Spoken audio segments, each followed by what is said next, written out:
다 같이 묵도하심으로 수요 예배를 하나님께 드리겠습니다.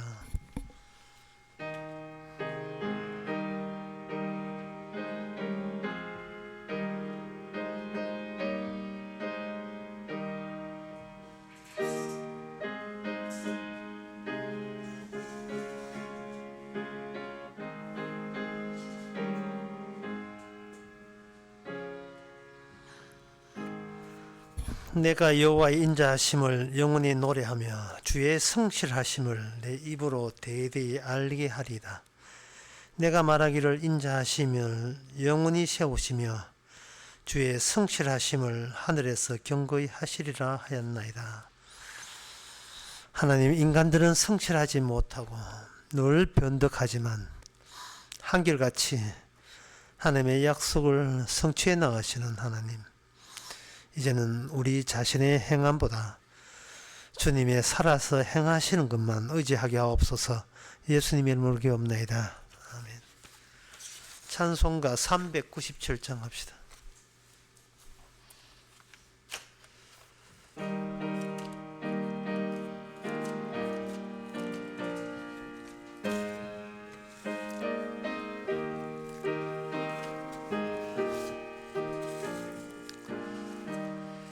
주 믿는 사람 일어나 다 힘을 합하여 이 세상 모든 마귀를 다쳐서 멸하세.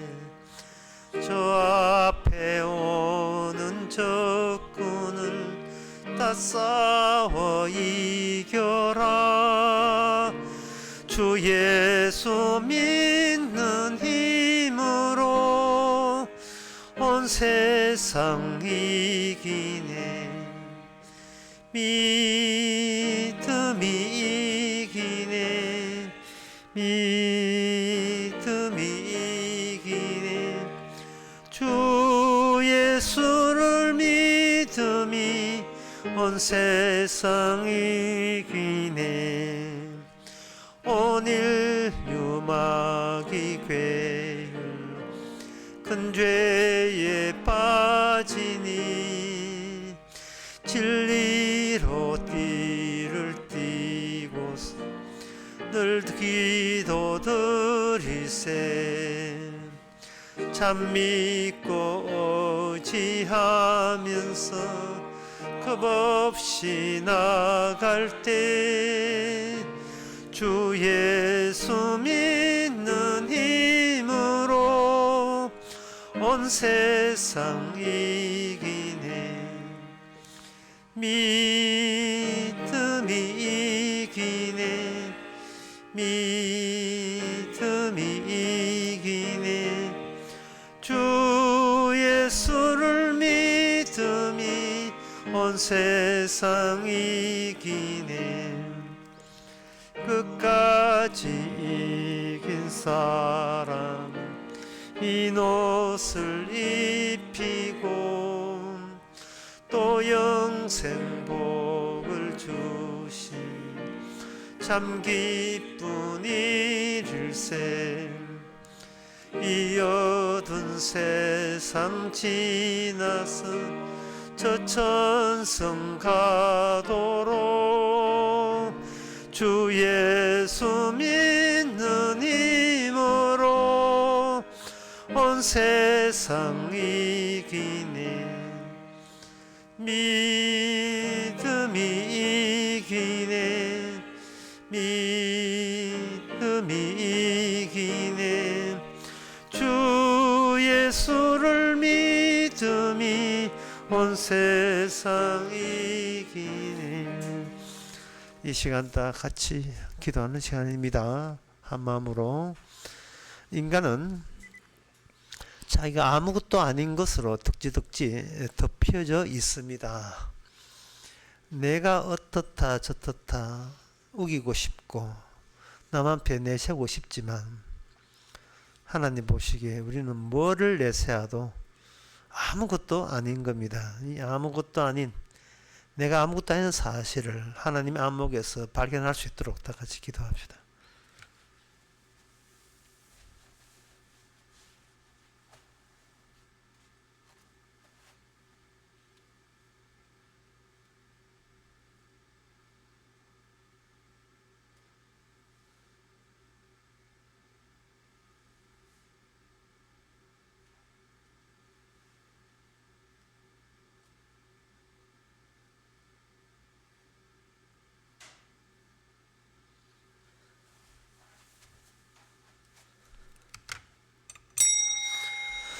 하나님의 아버지, 우리 스스로 생각하기를 자기 자신이 대단한 것 같고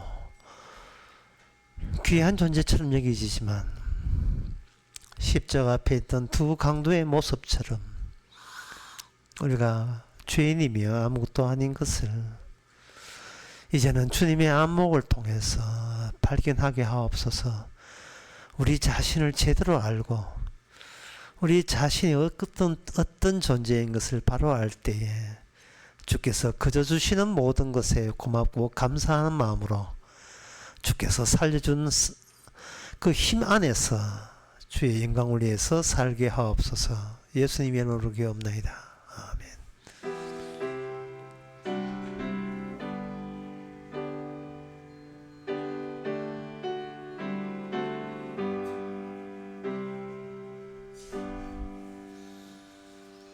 하나님의 말씀 보겠습니다. 하나님의 말씀은 스가랴 12장 1절에서 6절까지입니다. 이스라엘에 관한 여호와의 말씀에 경고라. 여호와 곧 하늘을 펴시고 땅에 틀을 세우시며 사람 안에 심령을 지으신 자가 가라사대.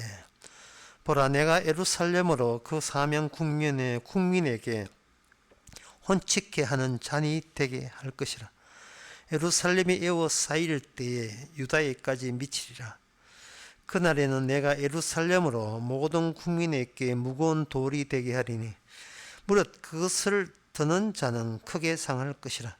천하 만국이 그것을 치려고 모이리라. 여호와가 말하노라. 그날에 내가 모든 말을 쳐서 놀라게 하며 그 탄자를 쳐서 미치게 하되 유다 족속이 내가 돌아보고 모든 국민의 말을 쳐서 눈을 멀게 하리니 유다의 두목들이 심중에 이르기를 예루살렘 거민이 그들의 하나님 만군의 여호와로 말미암아 힘을 얻었다 할지라. 그날에 내가 유다 두목들로 나무 가운데 화로 같게 하며 곡식단 사이에 횃불 같게 하리니 그들이 그 좌우에 에워싼 모든 국민을 살을 것이요 예루살렘은 다시 그 본곳 예루살렘에 거하게 되리라. 아멘. 여기에 예루살렘에서 앞으로 일어날 일에 대해서 이야기하시고 그 예루살렘에게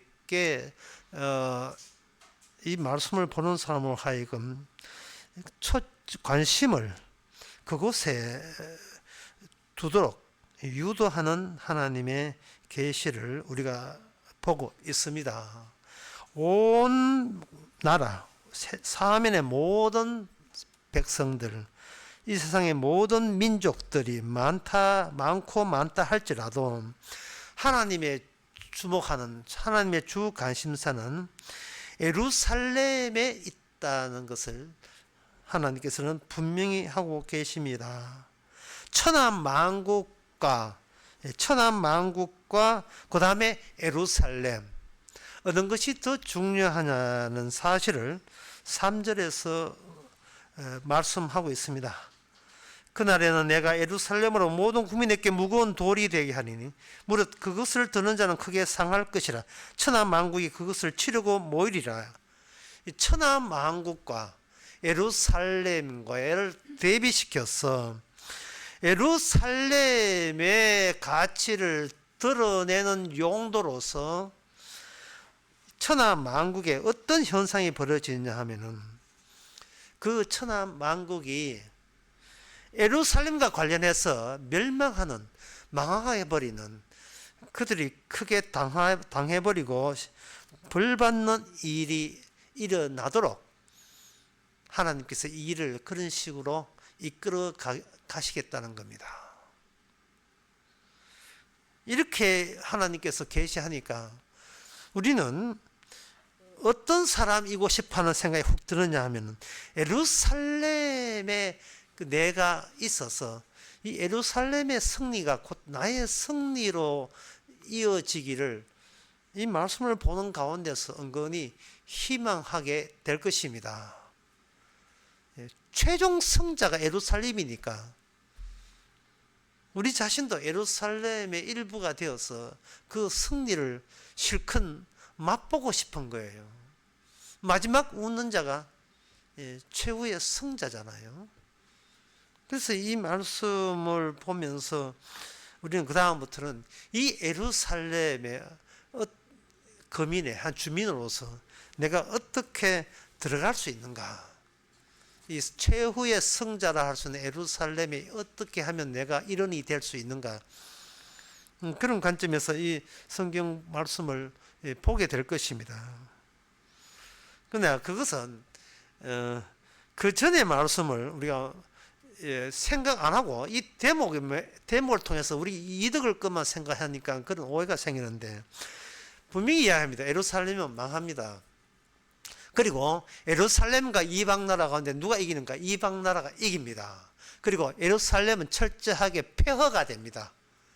그쪽 거민들은 없어요. 주민들도 없고 거민들도 없고, 거민들은 이미 예루살렘이 파멸하고 난 뒤에 전혀 하나님과 상관없는 주민들이 그거에 이주해서 살게 될 겁니다. 하나님께서는 예루살렘을 없애려고 하십니다. 예루살렘은 뭐냐 하면 성전이 있는 곳이고요. 이 성전은 하나님과 인간의 만남의 장소였던 겁니다. 그러니까 이 말은 뭐냐? 하나님이 예루살렘을 멸망시켰다는 것은 나는 너희 인간들과 만날 일이 없다는 것을 분명히 하십니다. 하나님을 만나야 뭐 부탁을 하고 할 건데 하나님 쪽에서 인간을 만나게 해주지를 않습니다. 그렇다면 이게 은근히 예루살렘 일원이 되어서 멋진 승리가 내 승리로 이어지기를 고대하는 사람한테는 다 이게 이 성경 말씀은 다 헛꿈이 되는 거예요. 소용없는 겁니다. 인간을 배제하고 인간의 자기의 어떤 욕구 같은 걸 배제하고 하나님께서는 우리에게 계시를 주셨습니다. 그렇다면 우리가 단박에 떠오르는 생각은 뭐냐? 이 하나님의 모든 계시의 말씀은 사람에게 주는 말씀이 아니고 사람 같지도 않는 세상에서 유일하게 진짜 사람으로 오신 예수님에게 이 스가랴 12장의 말씀이 이루어진다는 것을 우리는 감잡을 수 있습니다. 우리 빼고 예수님에게 이 말씀이 그대로 다 주어지는 겁니다. 그러니까 우리는 나 빼고 예수님에게 주어졌다는 이 사실을 이제는 도리어 감사하는 심정을 가져야 돼요. 하나님이 하신 좋은 일에 은근히 발 하나 집어넣고 나도 이런 식으로 나도 그 혜택을 누리고 싶어요 라고 쓱 발 집어넣으면 주님께서 그 발 안 빼? 그 발 안 빼? 너 배제당했어. 네가 왜 거기서 나와? 네가 왜 그 끼어들어? 발 빼. 이것은 예수님하고 하나님 사이에 이루어질 일입니다. 여기 있는 예루살렘에서 일어나는 벌어질 최후의 승리. 최후의 승리는 어디를 근거로 했냐 하면은 실제로 역사 속에 있었던 예루살렘, 이스라엘, 유다 그 모든 하나님의 언약 백성이 망했다는 터위에서 이 말씀이 성취를 봅니다. 예루살렘이 망했다는 것은 바로 하나님 믿는 자들이 실은 하나님을 믿을 능력이 없었다는 것을 완전히 까발리고 난 뒤에 그것이 멸망당해야 마땅하다는 사실이 폭로되고 난 뒤에 그 폐허의 현장에서 하나님의 이 계시는 이루어지는 겁니다. 그게 은근히 우리가 거기다 발 집어넣고 손 집어넣고 할 수 있는 그런 처지가 못 되지요. 그러면 우리가 질문을 다시 해야 돼요. 나는 어떻게 이 승리에 참여할 수 있습니까? 라고 나를 거기다 집어넣지 말고 장차 오실 진짜 예수님은 이 말씀을 어떤 식으로 성취를 다 해냅니까? 라는 질문을 할 수 있어야 돼요.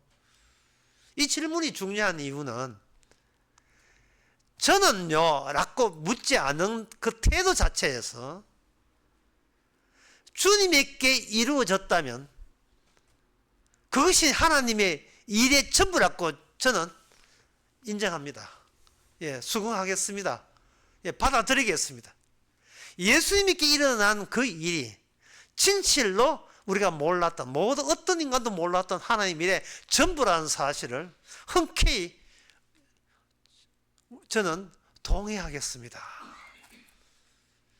이러한 태도 속에서 그 사람은 더는 자기 자신을 안 믿게 되는 겁니다. 그런 입장에서 사실 성경을 한번 보는 거예요. 그러면 여기서 어떤 뭐가 스토리가 보여요. 스토리가. 인간 나라의 스토리보다 이 본문은 하나님이 예수님에게 주어진 그 스토리가 어떤 스토리로 이어졌는가를 보여주는 겁니다. 첫 번째는 잔, 두 번째는 돌, 세 번째는 불, 네 번째는 죽음, 다섯 번째는 시온. 2절에 잔 나와요. 잔, 술잔. 사람의 정신을 비틀게 만드는, 취하게 만드는 잔. 두 번째, 돌이 나옵니다. 3절, 무거운 돌이 나와요. 세 번째, 6절, 횃불, 불이 나옵니다. 네 번째, 6절, 모든 국민을 살 것이요, 죽음이 나옵니다. 다섯 번째 6절과 7절, 6절 끝에 또 7절에 보면 여기에 시온이 나옵니다. 잔에서 돌, 돌에서 불, 불에서 죽음과 그 다음에 시온, 이런 절차를 딱 하나님께서 제시한다는 것은, 그것은 뭐냐 하면은 여기에 잔 앞에 진노라는 말을 붙이면 돼요. 진노의 잔, 진노의 돌, 진노의 불, 진노의 죽음. 이렇게 해서 모든 것을, 이 잔과 돌과 불과, 이것은 이 세상의 모든 인간을 소멸시키는 수단이 되는 겁니다. 소멸시키는 수단이 됨으로써 하나님께서 이 지상에서 하시고자 하는 것은 뭐냐? 모든 인간들의 스토리, 이야기를 지어버리는 거예요. 이 땅에서 모든 인간의 이야기를 지어버려요. 사람들, 특히 주부들 전화할 때 짧게 하면 1시간, 약간 길게 한다 싶으면 1시간 반 되지 2시간 되죠. 전화하는데 옛날에 그 집에 전화하기가 진짜 애들 중학교 입시보다 더 중요할 정도로 당첨했던 그 시대에 이렇게 했어요. 용건만 간단히 하는 게 있어요. 예. 왜 사람들은 용건만 간단히 하지를 못합니까? 이 스토리가 있어요. 스토리가. 인간은 자기 스토리에 자기가 매료당해요. 내 스토리를 타인에게 전함으로써 자기의 동질성 속에 타인을 끌어당기려고 하는 겁니다. 내가 무슨 말하는지 알았지? 뜻을 알았지? 그러니까 내 심정이 네 이해하겠지? 그러니까 날 좀 위로해 달란 말이야. 내 마음을 좀 알아달란 말이야. 이건 뭐냐 하면 자기 동질성을 소멸시킬 의사가 전혀 없어요. 끝까지 자기 동질성을 유지하려고 합니다. 그것에 대해서 여기 1절에 보면 이랬습니다. 사람 안에 심령을 지으신 자가. 오늘 본문에서 제일 어려운 대목을 찾으라면 이 대목이에요. 사람 안에 심령을 지었다는 거예요. 누가? 하나님께서. 사람 안에 심령을 지으신 분과 예루살렘의 멸망과 무슨 관계가 있습니까? 이게 굉장히 어려운 거예요. 사람 속에 심령을 지으면 그냥 내 심령이 하나님 잘 믿겠습니다, 그러니까 구원해 주세요, 오케이 하나님 됐지요, 이러면 끝날 문제인데, 하나님의 심령을 지으신 분이 난데없이 예루살렘에 불을 왜 놓습니까? 왜 심령을 지으신 분이 왜 이 세상 나라 모든 민족들을 다 불살러 가서 다 소멸시키는 이유가 뭡니까? 개인의 심령을 지으신 하나님, 그 심령과 바깥에 있는 인간의 정체적 상황과 무슨 관계가 있느냐 이 말입니다. 복잡하지요. 상당히 복잡해요. 네가 마음으로 나를 섬기라, 예, 이러면 간단하게 끝날 문제를, 네가 마음이 너는 욕심이 많구나, 죄송합니다, 이제부터 하나님 섬겨, 예, 네 심령을 네가 알아서 나를 섬기는 데 쓰는 거야, 예, 이러면 깔끔하게 끝나요. 그런데 왜 이방 나라가 불타고 예루살렘에 불타고 이스라엘을 망하고 그거하고 개인의 심령의 변화하고 이게 무슨 상관이 있습니까? 그래서 이 말씀이 어려운 거예요. 도 닦는 게 아니에요. 이 세상에 인간의 사회적 변화와 인간의 개인의 심령과 관련성이 있다는 겁니다. 그 관련성을 이제부터는 우리가 추적해서 찾아내야 돼요. 왜냐하면 아까 말씀드렸다시피 12장 1절에서 6절의 말씀은 우리 인간의 말이 아니고, 인간들은 배제된 채 하나님과 오실 메시아가 메시아된 참된 인간 되신 그분이 홀로 다 이룰 일이기 때문에, 오실 메시아가 개인의 심령을 변화시키는 정도가 아니라 개인의 심령은 물론이요, 인간의 국가 단위의 인간 세계 자체를 주께서는 다 불살려 버린다는 그것과 예수님의 심령과 관련성이 있다는 걸 보여주시는 분이에요. 어떻게 그런 일이 있을 수가 있는가? 그것은 바로 스가랴 11장 14절의 말씀을 통해서 이렇게 됩니다. 내가 또 연락이라 하는 둘째 막대를 잘랐으니, 자, 둘째 막대기를 잘랐다 했어요. 짝대기는 원래 하나인데 이걸 분질러 버리니까 두 개가 되겠죠. 그러면 그 두 개가 되면 이것은, 이 짝대기는 소용없는 짝대기예요. 연락되어 있는 짝대기, 그게 서로 연합되어 있는 짝대기가 분질러 뚝 부러졌다는 말은 더 이상 연합이라는 것은 더 이상 성사될 수 없다는 하나님의 확실한 자신의 뜻을 드러낸 겁니다. 그런데 그걸 분질러시는 그 하나님의 일이 이 땅에 인간 세계에 나타난 이스라엘의 북이스라엘과 남유다 사이에서 그 연락이 끊어졌거든요. 여기 14절에 또 연합이라는 둘째 막을 잘랐으니 이는 유다와 이스라엘 형제의 의를 끊으려 함이다. 유다와 이스라엘 형제의 의를 끊으려 함이다 이 되죠. 열왕기 그 상에서 솔로몬 이후에 나라가 12장에서 나라가 둘로 쪼개져요. 11장 12장 넘어오면서 우리가 이 성경을 보면서 왜 하나님께서는 나라를 아예 없애든지 안 그러면 같이 망하든지 해야 하는데 왜 나라를 북쪽과 남쪽으로 의도적으로 이렇게 분질러 놓고 둘이 끊어지게 하는 이유에 대해서 알 수가 없는 거예요. 그것이 이 한 나라 이스라엘이 두 나라로 나누어지는, 남북으로 나누어지는 그 이유가 이제 스가랴 12장에서 그 연유가 밝혀집니다. 그게 뭐냐면 유다 족속의 특수성을 드러내기 위함이에요. 잘 모르겠지요. 이게 무슨 말인지를 잘 모를 거예요. 아주 쉽게 말씀드리겠습니다. 이스라엘을 두 동강 냅니다. 이스라엘을 두 동강 내고 그 다음에 두 동강 낸 입장에서 유다 나라를 또 두 동강 내요. 유다 나라를 불태워버립니다.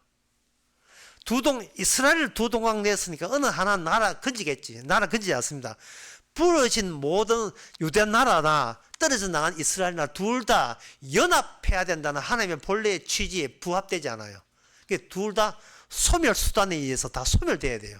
잔, 돌, 불, 죽음 다 소멸돼야 돼요. 소멸되고 난 뒤에 마지막 도착지이 뭐냐? 예루살렘입니다. 그러면 이거는 예루살렘이 어느 지역에 있느냐 하면 유다 지역에 있거든요. 근데 유다 지역 예루살렘을 분명히 불태웠어요. 바벨론, 이방나라 바벨론 군대가 와서 완전히 예루살렘 시온을 폐허로 만들었습니다. 폐허로 만들었기 때문에 거기서 시온이 나온다는 거예요. 예루살렘이 나온다는 겁니다. 이게 하나님의 뜻이에요. 그동안 예루살렘에 하나님이 원하는 것은 하나님의 일하는 스토리, 이야기가 있는 예루살렘이를 원했지만 이스라엘의 유다 나라는 우상을 섬기면서 하나님의 율법을 위반하면서 그 예루살렘 이야기가 장차 오실 예수님 이야기가 아니고 이게 인간 이스라엘들의 이야기가 전환됐기 때문에 이거는 다른 종족들하고 똑같은 입장이 된 거예요. 다른 종족들하고.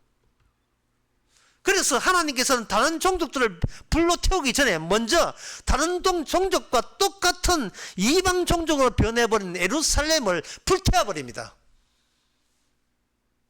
그럼 여기서 나오는 공식은 뭐냐? 예루살렘에 있던 하나님의 진짜 유다 요소가, 유다적인 요소, 유다 살리는 요소가 예루살렘을 불태웠다. 더 아주 그 함축해서 말하면 하나님이 생각한 유다를 진짜 유다가 지상에 있는 가짜 유다를 불태워버렸다. 그렇다면 그 진짜 유다가 하나님께서 예수님에 의해서 세워진다면 가짜 유다를 불태웠던 그 불태웠던 원칙에 의해서 모든 이방 종족도 불태워진다는 하나님의 일관성이 적용될 수가 있는 겁니다.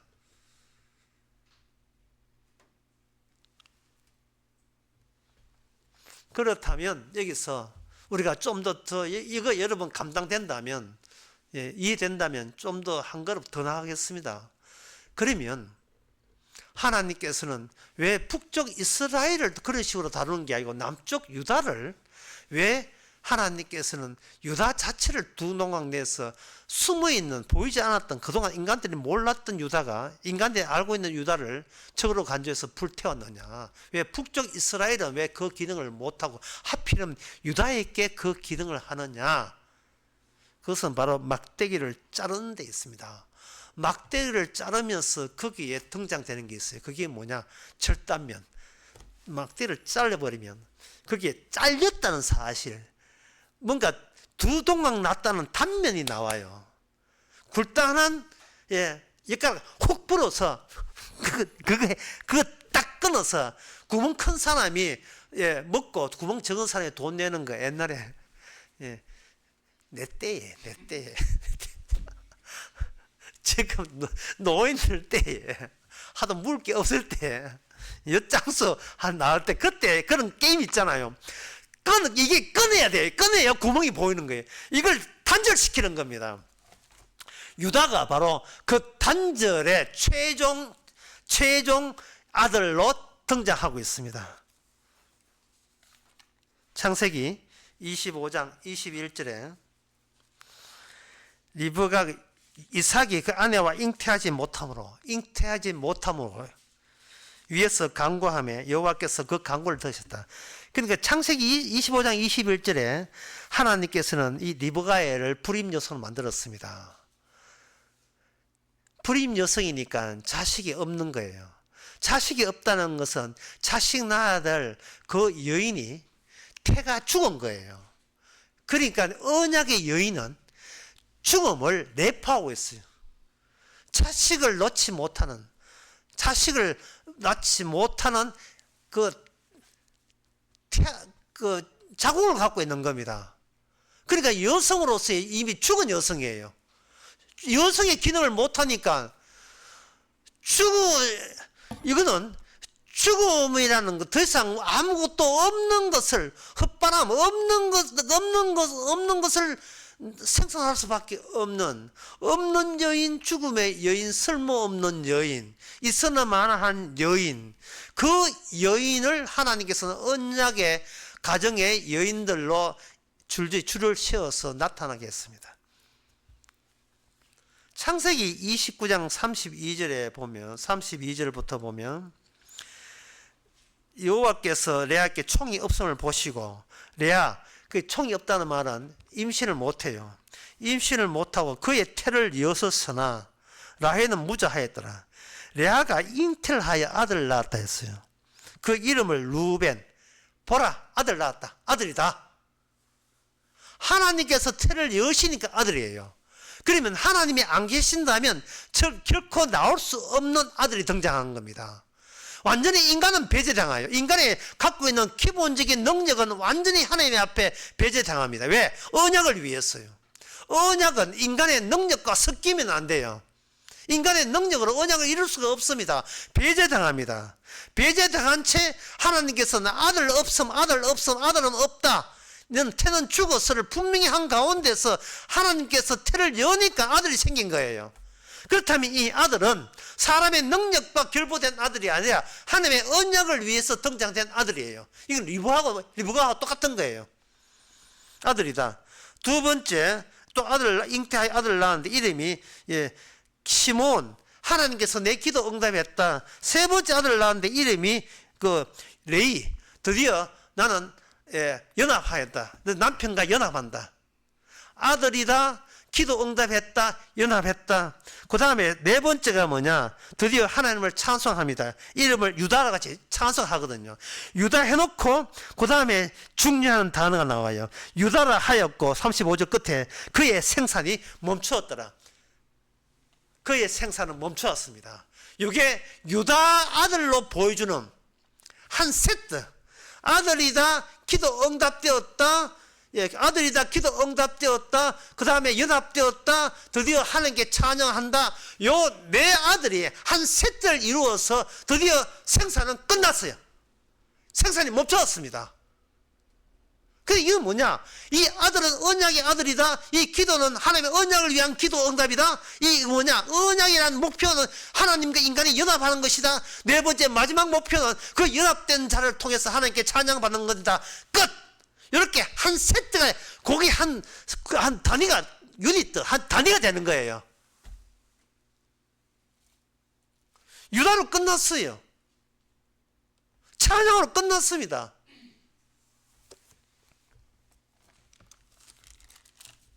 그러면 아들이 4명밖에 안 되죠.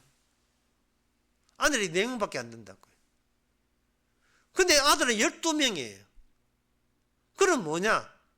이 아들 12명 되니까 수평적으로 12명이라는 카운트가 돼요. 1, 2, 3, 4 해가 12까지 갑니다. 이렇게 되어버리면 그 단면이 안 보여요. 하나님이 하시는 일과 인간이 하는 일이 연결되지 않는다는 그 단면성을 보이지 않고 하나의 일반적인 종족이 되고 맙니다. 종족의 동일한 종족 개념. 종족은요, 지독한 동일 개념을 갖고 있는 자기만의 스토리를 갖고 있어요. 인간은. 이스라엘이 그것 때문에 망한 겁니다. 우리는 다 아브라함 자손이고 동일성을 갖고 있다. 동질감을 갖고 있었어요. 하나님께서는 그 동질감을 짝대기 분질러 놓습니다. 어느 대목에서? 유다 대목에서 분질러 놔요. 유다 대목에서. 유다가 이거는 인간의 뜻을 위하여, 인간의 복이나 행복이 아니라 하나님의 언약 자체를 위해서 하나님께서 없는 데서 있게 했다는 걸 보여주는 그 시그널이 유다입니다. 유다예요. 이것을 우리가 전체적으로 미리 이 사실을 알리면 로마서 4장이 너무나 적절한 말씀입니다. 로마서 4장 17절에 하나님께서 아브라함에게 약속할 때 그 약속은 어떻게 이루어지는가? 여러분 잘 아시는 말씀이에요. 하나님은 죽은 자를 살리시며 없는 데서 있게 하시는 거예요. 이 원칙은 계속 이어집니다. 계속 이어져요. 예수님이 왔을 때 이 원칙이 계속 이어집니다. 내가 없어진다는 것은 내가 죽어야 되고 내가 없어져야 마땅하다. 이 말은 다른 말로 하면 내가 죽어야 마땅하다. 근데 그 죽어야 마땅한 이유를 예수님이 오심으로써 그 내용이 더 깊어지고 강화되고 심화됩니다. 그 이유는 뭐냐? 내가 어둡기 때문이다. 내가 양지가 아니고 음지다 이 뜻이에요. 내가 어둡기 때문이라는 거예요. 그래서 요한복음 1장은 세상 전체가 다 어둡다고 이야기해요. 어두움의 실정이 뭐냐? 죽으면서도 죽어 있음에도 모르고 살았다고 착각하는 거, 없는데도 모르고 있다고 여기는 거. 따라서 하나님께서는 이 유다 예루살렘을 불태워버리고 이스라엘을 다 없애버리고 짝대기를 분질러서 없애버리고 그 없는 데서 진짜 백이 유다를 만들어내요. 없는 데서 있게 하고 죽은 데서 살리고 어두운 데서 빛이 나오게 하는 겁니다. 그 기능이 유다 기능이 하는 거예요. 왜? 유다가 바로 언약의 내용을 그 단면을 보여주는 그 아들이다. 기도 응답했다. 하나님과 인간이 연합되었다. 드디어 찬양하게 되었다라는 그 단위의 마지막 마감제로서 찬양이라는 유다가 한 세트가 되고 그걸로 다시 한번 하나님께서 의도적으로 임신을 못하게 만들었어요. 그 뒤에 다시 태열어서 하는 임신은 원래 처음에 1, 2, 3, 4 루벤, 시몬, 레이, 다윗, 유다 그 세트와 디나는 세트가 어떤 차이가 나는지를 보여주기 위해서 18명을 낳은 거예요. 그 중에 한 명 더 포함되어 있어요. 그게 디나예요. 레아가 디나를 놓습니다. 그 디나는 여자를 통해서 이스라엘이 획기적으로 완전히 언약적으로 돌아서게 되죠. 그 이야기는 다른 설교에서 제가 해드렸습니다.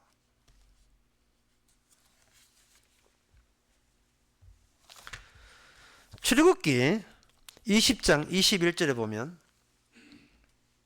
이런 말씀 나옵니다. 잘 한번 들어보세요. 모세가 20장 21절 백성은 멀리 섰고 모세는 하나님의 계신 아목으로 가까이 간다. 다시 말씀드립니다. 백성들은 멀리 섰고 모세 혼자는 하나님의 계신 그 다음에 나온 아목이에요. 아목 어두움 속으로 가요. 인간은 이 세상이 환하게 밝다고 생각합니다. 그 밝은 데서 인간은 자기의 역량껏 마음대로 하나님을 섬기기도 하고 자기의 일터로 나오고 자기의 동족의 연속성을 도모하기 위해서 애에게 젖을 주고 맛있는 양식을 주면서 나름대로 이 땅에서 생계와 생존을 위해서 부지런히 노력합니다. 그런데 인간은 그게 바로 죽어 마땅한 모습이고 그게 진노받아야 할 모습이고 그게 있으나 실은 없는 모습이고 빛을 갖고 여기지만 사실은 어두움의 세상에 정확한 어두움의 세상에 본 모습을 그대로 노골적으로 보여주는 모습이라는 거예요. 인간은 그게 전부예요. 언약이 없는 인간들의 모습은 그게 전부예요. 그것뿐이에요. 그들이 분질러져야 된다는 사실을 전혀 모를 뿐더러 그런 이야기하면 화를 내고 있습니다. 유다가 누구냐? 예수님 자체인 유다예요. 왜? 이 내용을 다 포함하고 있기 때문에. 아들이다, 응답받았다, 아버지와 연합되었다, 하나님께 찬양한다. 이 전부 다 언약의 완성 상태며 그것은 바로 완성 상태로 예수님께서 이 땅에 오신 거예요. 그 당사자가 그분이 바로 유다입니다. 따라서 유다가 해야 될 것은 뭐냐 하면 유다를 해야 될 것은 이 땅의 모든 인간은 이미 없는 자고 있어도 시간 따라 없어지고 분해되고 그리고 이미 너희들은 죽은 자고 이 땅의 이 모든 것은 너희들은 어두움에 불과하다는 거예요. 인간들이 그걸 안 받아들이죠. 그러니까 하나님께서는 뭐냐? 진노의 잔, 진노의 돌, 진노의 불, 진노의 죽음, 이것을 이스라엘을 샘플로 삼아서 시범적으로 이스라엘에게 이 진노의 잔과 진노의 돌과 진노의 불과 진노의 죽음을 하나님께서는 적용시켜 버린 겁니다. 시온, 그들이 원했던 하나님의 만남의 장소 시온 불태워집니다. 그게 불태워져, 없어져요. 시온이 없어져요. 예루살렘이 없어집니다. 그래서 인간의 모든 스토리 이야기는, 이스라엘 이야기는 이 땅에서 지워집니다.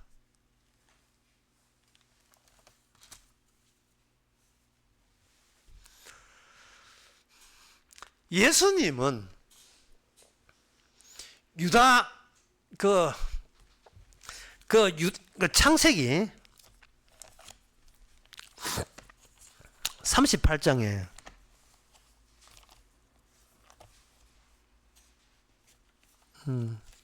창세기 38장 보면, 창세기 38장 특별히 그 12지파 가운데 유다 가족의 이야기가, 사적인 이야기가 거론되어 있습니다. 거기에 보면 유다가 이방 여인하고 결혼했는데 그 며느리를 하나를 들였어요. 그 며느리 이름이 다말입니다. 큰 아들이 며느리하고 결혼을 했어요. 큰 아들 이름이 엘이에요. 근데 그 며느리에 닿아서 엘이 죽었습니다. 둘째 아들 이름이 오난인데, 오난도 하나님의 율법에 따라서 형수하고 결혼했는데, 결혼하자마자 하고 난 뒤에 그 오난도 관계하고 났는데 오난도 죽었어요. 그러니까 그 유다가 자칫하면 하나님의 야곱의 복을 받았는데 이 대가 끊길 참이에요. 그래서 이 종족의 보존이죠. 우리 유다 가족의 동질성을 본능적으로 그걸 지니고 싶어서 자기의 막내 아들마저 저 여자 때문에 저주받아 죽을까 싶어서 이방 여자는 내보내고 아들을 지키는 쪽으로, 학대하고 아들을 지키는 쪽으로 아들을 빼돌렸습니다. 그런데 그 다말이 제대로 된 하나님의 백성이라는 사실을 유다는 나중에 다말이 임시적인 일시적인 창녀가 되어서 시아버지 되는 유다와 관계를 맺음으로써 거기서 뭐가 되냐? 그 두 아들이 나와요. 베레스와 그리고 세레가 나와버립니다. 결혼했다는 말이 아니에요. 시아버지가 결혼했다는 말이 아니고 의도적 관계를 맺어버려요. 이것은 바로 그 잘나고 잘난 하나님의 언약 백성 유다계의 사적인 가정에 분질러 버린 거예요. 막대를 잘라버려서 너 안에, 인간 안에 어떤 단절면, 어떤 속이 들어있는가를, 왜 하나님께서는 인간과 왜 거래하지 않고 인간의 어떤 행위를 왜 배제하는 이유를, 그 이유를 보여주는 데서 비로소 언약 백성은 의미와 가치를 지니는 거예요. 그러니까 이 언약 백성의 특징은 뭐냐 하면 두 가지를 양쪽을 다 알고 있는 거예요. 나는 없다.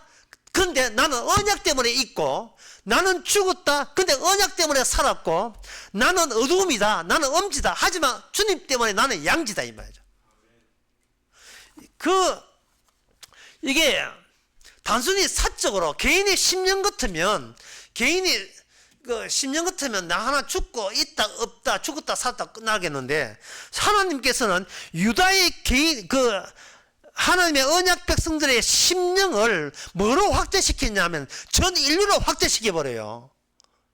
그렇다면 그렇게 되면 어떻게 되느냐 하면은 단순히 인간은 살다 죽는다가 아니라 죽는 이유가 이게 온 인류가 이미 어둡다는 사실을 예수님이 오셔서 추가적으로 그걸 알려줍니다. 요한복음 11장 9절에서 12절. 지금 그 나사로가 아파서 죽어간다는 소식을 들었을 때 예수님께서 엉뚱한, 나사로 죽은 거 아무 상관도 없는 엉뚱한 발언을 해요. 11장 9절에 보면 예수께서 대하바 가서 낮이 12시가 아니냐, 사람이 낮에 다니면 이 세상 빛을 봄으로 실족하지 아니하고 밤에 다니면 빛이 사람 안에 없는 거로 실족하느니라.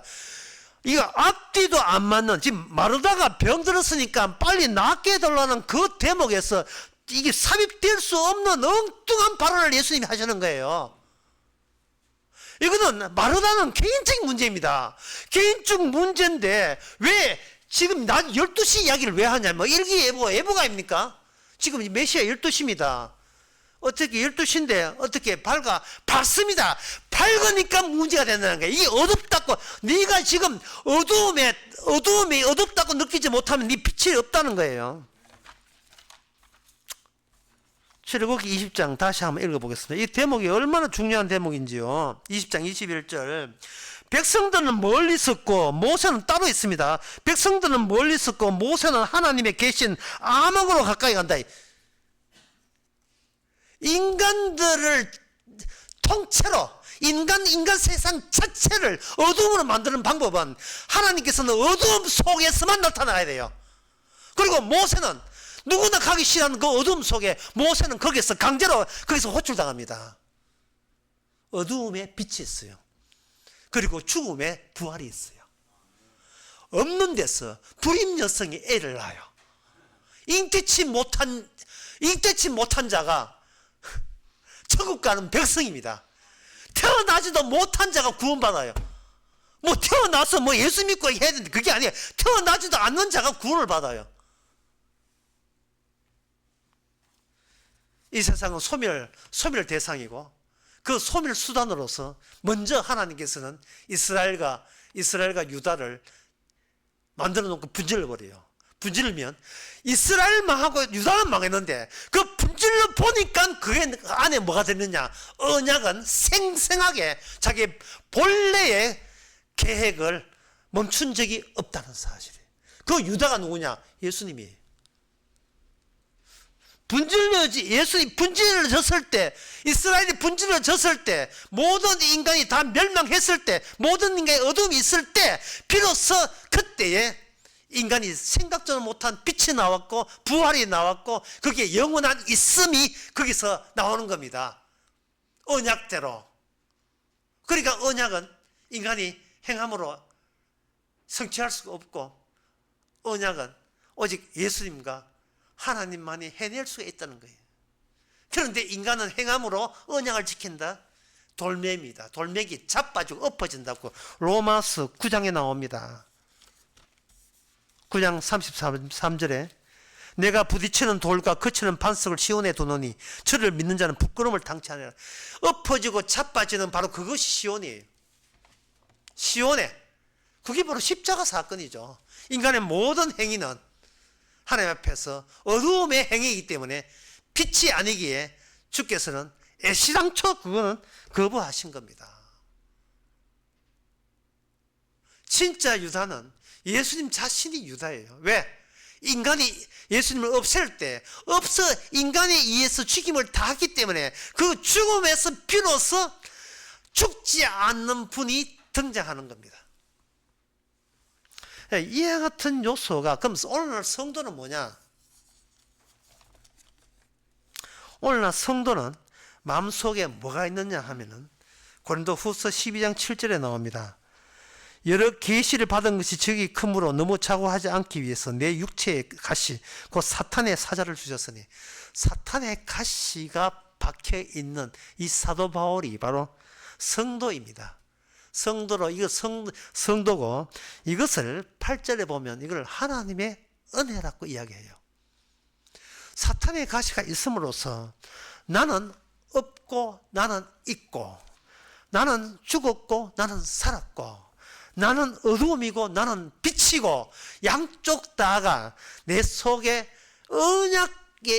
언약적 기능이 사탄의 가시와 그리고 동시에 주님의 사탄의 가시를 이긴 주님의 부활의 능력이 함께 공유함으로써 이게 바로 오늘날 시온에 해당되는, 시온에 올라가서 영원히 살게 있는 하나님의 천국 백성들의 공통점입니다.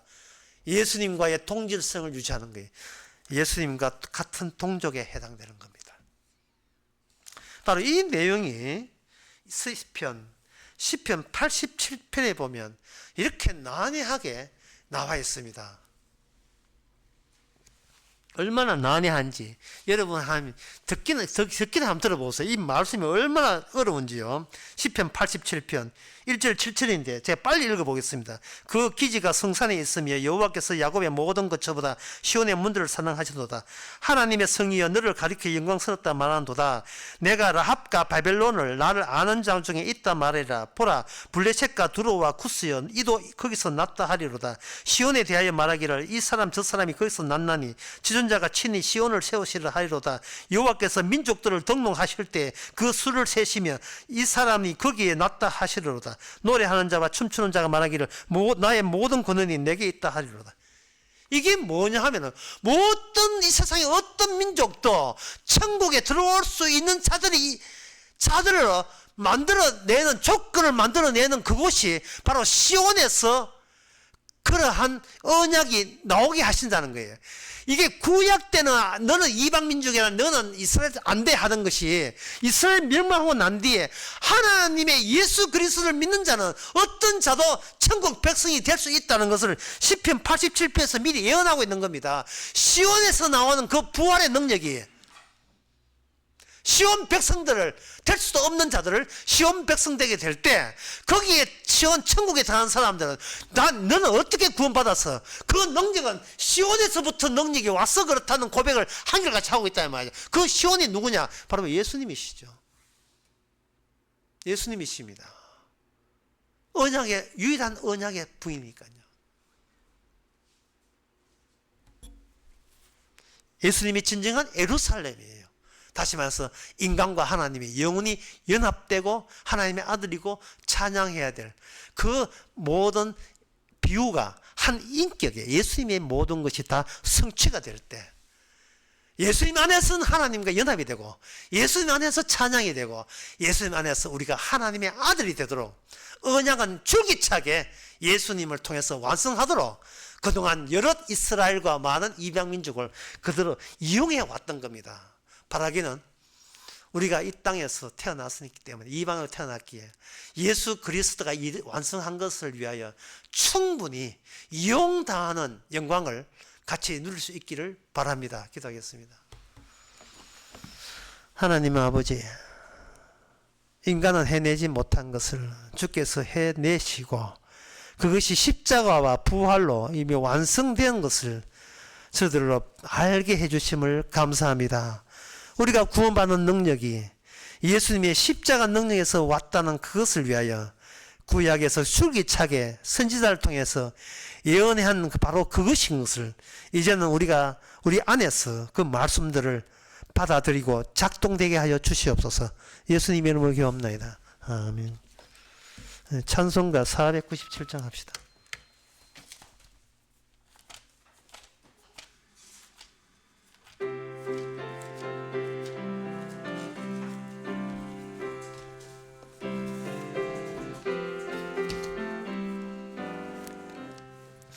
어디든지 예수 나를 이끌면 어디든지 예수 함께 가려네.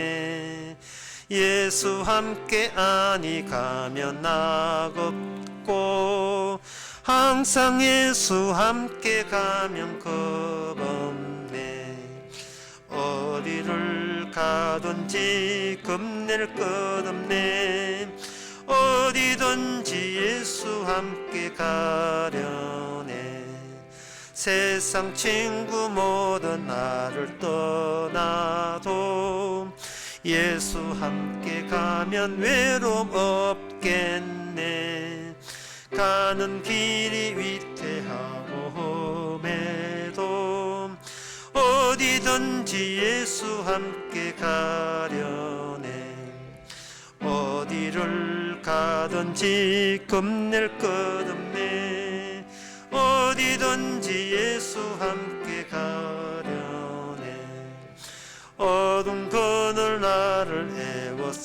갈 때에 주가 함께 계심 믿고 자려네. 죽은 후에 천국에서 깨어나 예수 함께 길이 살리라. 어디를 가든지 겁낼 것 없네. 어디든지 예수 함께 가려네. 기도합시다. 지금은 우리 주 예수 그리스도의 은혜와 하나님의 거짓 사랑과 성령의 충만하심이 마땅히 소멸되어야 할 저희들, 하지만 언약이 함께 있기에 소멸되어야 마땅함을 아는 천국 백성인 것을 깨닫게 하신 모든 하나님께 성도에게 주와 함께 있을지어다. 아멘.